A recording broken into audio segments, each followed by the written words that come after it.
Esselamu aleyküm. Aleykümselam ve rahmetullah.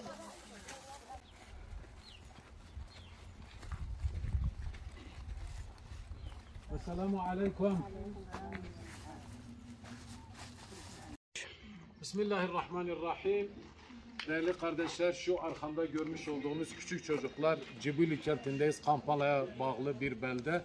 Ve buradaki camilerde bu çocuklar Kur'an dersi alıyor, elifba dersi alıyor. Biz de onları unutmadık. İnşallah onları sevindirme adına elifbaları eskimiş. Her birine ülkeden ayrı ayrı yeni elifbalar getirdik ve şimdi inşallah onlara dağıtıyoruz. İnsan sen de birkaç tane dağıt.